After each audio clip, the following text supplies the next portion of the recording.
MLA Ganta Srinivas కి జలక్ తగిలింది. MLA గంటాను నిలదీశారు సింహాచలం రోడ్డు బాధితులు. నిర్వాసితులకు పరిహారం విషయంలో గందరగోళం ఏర్పడింది. అక్రమాలు జరిగినట్లు జనసేన కార్పొరేటర్ ఆరోపణలు చేశారు. కార్పొరేటర్ పీతలమూర్తి యాదవ్ ఫిర్యాదుతో టీడీఆర్ల జారీ నిలిచిపోయింది. టీడీఆర్ల జారీని నిలిపివేసింది విశాఖ కమిషనర్. ఇక ఎమ్మెల్యే గంటా ముందే అధికారులను నిలదీశారు బాధితులు. పీతలమూర్తి యాదవ్ ఫిర్యాదు చేస్తే పనులు ఆపేస్తారా అంటూ కూడా బాధితులు ప్రశ్నించారు. ఇక ఆయన నో అబ్జెక్షన్ అంటే మళ్ళీ మొదలు పెడతారా అంటూ కూడా బాధితులు ప్రశ్నించారు.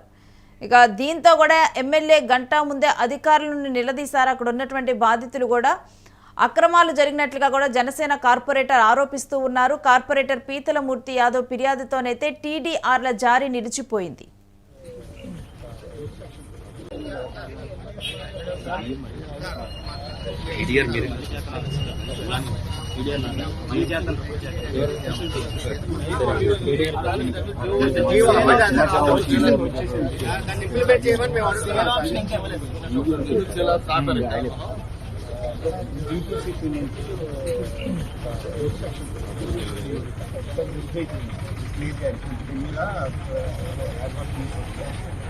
వెరిఫై చేసి అప్పుడు ఎవిడెన్స్ చేద్దామని చెప్పి టీమ్స్ చేశారు. ఈ రోజు నుంచి వెరిఫికేషన్ ఎక్స్టెంట్ ప్లస్ ఓనర్షిప్ కొన్ని అందులో before committee scrutiny committee total list out చేసింది సార్. లిస్ట్ అవుట్ చేసి దేనికి దానికి టేబులర్ ఫామ్ లో ఇచ్చారు. ఆ తగ్గు ఇప్పటి వరకు లేదు. ఓన్లీ గిఫ్టెడ్ తగ్గు అన్నారు. గిఫ్టెడ్ అనే దాని గురించి ఆల్రెడీ సార్ జీవో తెచ్చారు. ఇప్పుడు సార్ తెచ్చిన తర్వాత అమరావతి నుంచి ఇప్పుడు మళ్ళీ ఆ క్వశ్చన్ ఎందుకు వస్తుంది సార్?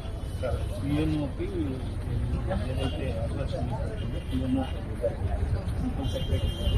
వెరిఫై చేసి ఇచ్చే ముందు ఒక్కసారి కన్ఫర్మ్ టీమ్ చేసింది. 2 days లో మీకు మాకున్న డౌట్ ఏంటంటే ఐఏఎస్ అధికారులు ఒక 5 కమిటీలో ఉన్నారు.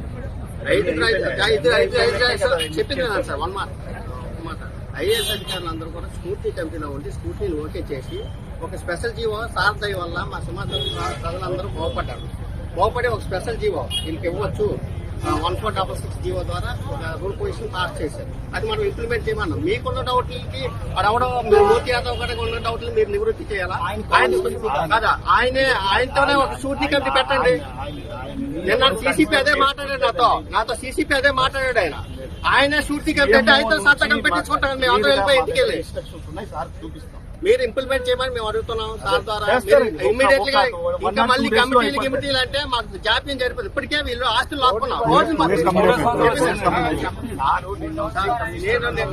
కమిషనర్ దృష్టిలో పెట్టి కమిషనర్ గారు ఏం చెప్పారు నాకు? కమిషనర్ గారు నాకు జీవో వచ్చినట్టు తెలియదు అన్నారు.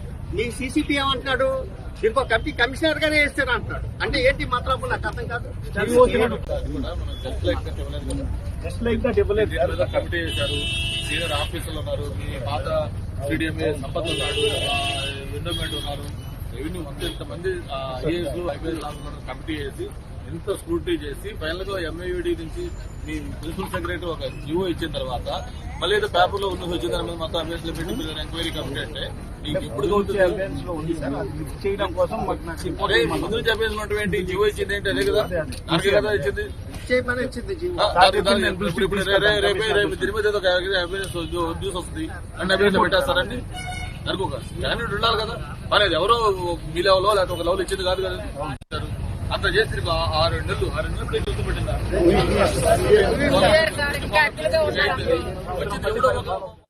ఎమ్మెల్యే గంటాను నిలదీశారు సింహాచలం రోడ్డు బాధితులు. నిర్వాసితులకు పరిహారం విషయంలో గందరగోళం ఏర్పడింది. అక్రమాలు జరిగినట్లుగా కూడా అక్కడ ఉన్న జనసేన కార్పొరేటర్ ఆరోపణలు చేశారు.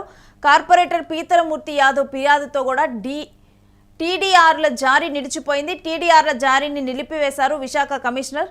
ఎమ్మెల్యే గంటా ముందే అధికారులను నిలదీశారు బాధితులు. పీతలమూర్తి యాదవ్ ఫిర్యాదు చేస్తే పనులు ఆపేస్తారా అంటూ కూడా బాధితులు ప్రశ్నించారు. ఆయన నో అబ్జెక్షన్ అంటే మళ్ళీ మొదలు పెడతారా అంటూ కూడా బాధితులు మాట్లాడటం, ఆ తర్వాత అక్కడ అధికారులతో గంటా శ్రీనివాస్ ఎమ్మెల్యే గంటా శ్రీనివాస్ కూడా మాట్లాడటం జరిగింది. ఇక ఈ విధంగా కూడా గంటా శ్రీనివాస్ అక్కడికి వెళ్ళిన సమయంలో కూడా బాధితులు అధికారులను ప్రశ్నించడంతో కూడా ఒక్కసారిగా కూడా ఒక షాకింగ్ స్థితిని అయితే అక్కడైతే గంటా శ్రీనివాస్ చూడటం జరిగింది. ఇక ఆ తర్వాత కూడా దీని మీద బాధితులు ప్రశ్నించడం, గంటా శ్రీనివాస్ అధికారులతో మాట్లాడటం, వీటన్నిటితో కూడా వ్యవహారం సద్దుమణిగింది.